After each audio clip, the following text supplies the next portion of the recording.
Happy Friday. So today we are going to be testing some copper that we have that we're going to be separating on the Chromasort optical sorter. So this here, let me zoom in a little bit closer, is some copper that we had, and we ran it through because it's very clumpy. So this is the first pass. Because it's very clumpy, it stays as one clump. So this here we call bird's nest, rat's nest, whatever you want to call it. When you grab it like this, it just stays together.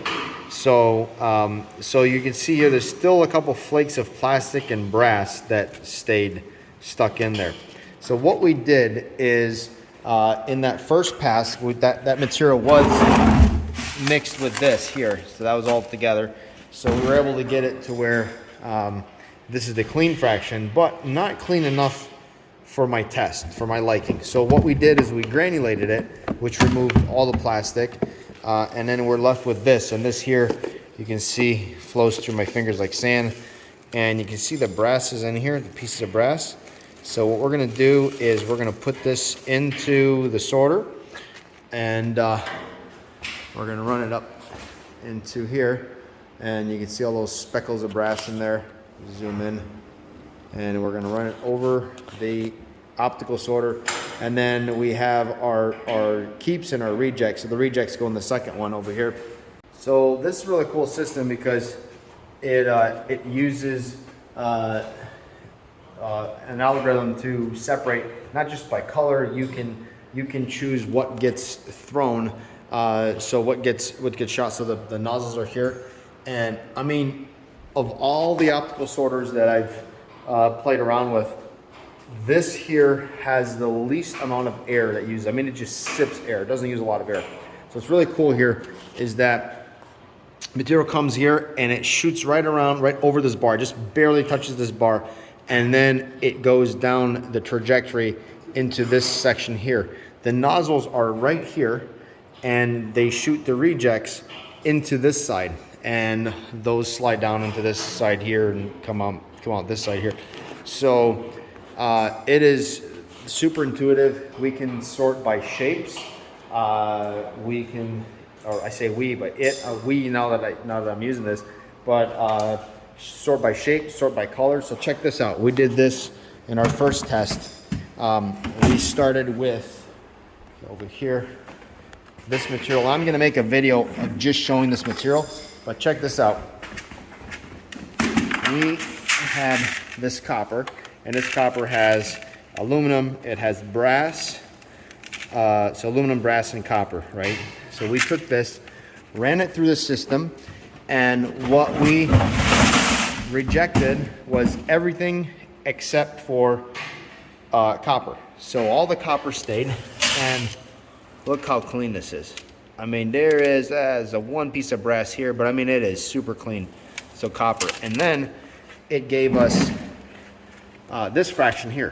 So this is what we were left with, and there is very little copper. There's aluminum and brass, and then we ran this back through the system to remove the brass, or remove the aluminum from the brass, and that is it. This is, I mean, it is really clean. So you can clearly see, you know, copper, brass, aluminum, brass mixed. So these are just some of the samples we did, and I mean, all the way down to dust. We came down and did some really fine aluminum that had some really fine copper in it, and it pulled it out, and this is the aluminum underneath, and that is super clean. And we took that, this came out of that, and that was this bucket here. So super fine aluminum, right? And you can see the super fine copper in it, and we're able to separate. So this is just some of the capabilities. Now you could screen some of this, but what happens when you get to a certain size, it gets harder and harder to separate aluminum from copper.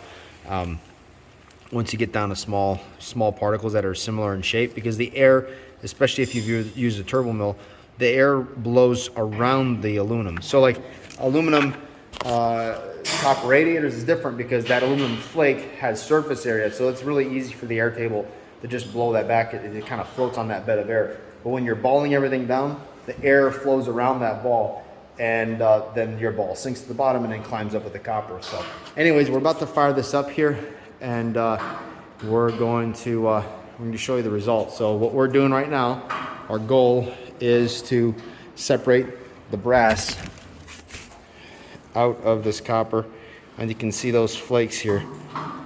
And we've already seen it work, and it worked well. However, it wasn't flowing like sand. This is just kind of flowing. We had it clumpy like this. So we're going to remove, we're going to run everything without it being clumpy because we granulated it, and see how smooth it goes. But I mean, this already has a lot less brass in it than it did, like by far. It's probably 90% of it's out.